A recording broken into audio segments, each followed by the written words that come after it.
Firon von Phelonious was born amidst the clamor and ingenuity of Lanten, a place renowned for its mastery of gears and magic. Even as a child, Firon was a wonder to behold, not for his cuteness nor for his charm, but for the lightning quickness of his intellect.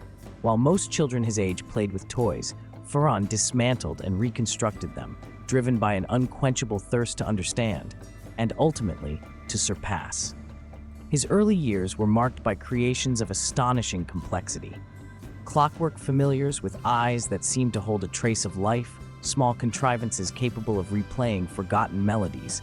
With each invention, the name Firon von Phelonious echoed through the city, drawing both admiration and trepidation. The elder gnomes revered his intellect, but counseled caution. Firon, however, saw their caution as cowardice. Believing that his genius was a gift, meant to reshape the very fabric of society, Firon became entranced by the vision of a perfectly ordered world. Such a world, he theorized, would be guided not by fickle chance or emotion, but by intellect and reason. To Firon, the universe was like one grand machine, and he intended to be its engineer. This vision became his obsession as he dedicated himself to creating inventions that could alter perception and influence thought. But with his brilliance also came isolation. Firon became known as the mad scientist of Lanten, a moniker that was whispered behind closed doors but never directly to his face.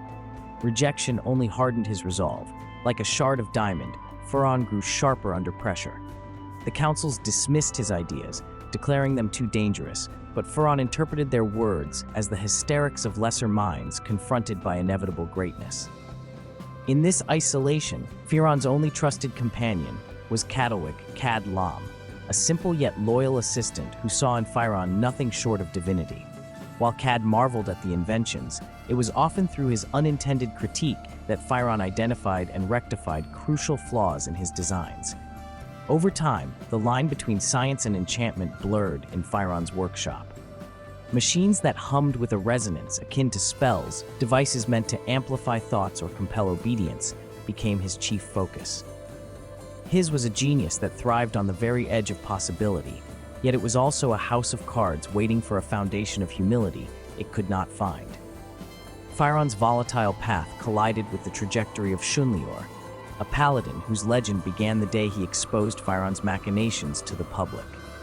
Humiliated and fuming at the thwarting of his greatest demonstration, Firon pledged a vendetta as cold and methodical as his experiments. While Shunlior became the embrace of light, Firon resolved to become the master shaping shadows. Denied his notoriety, Firon sank into the underworld, his workshop now a mobile epicenter of manipulation and mind-bending invention. Operating in the shadows, he refines his creations, waiting for the moment when minds will bend of their own accord to his brilliance. A world finally awakened to the rightful master in their midst.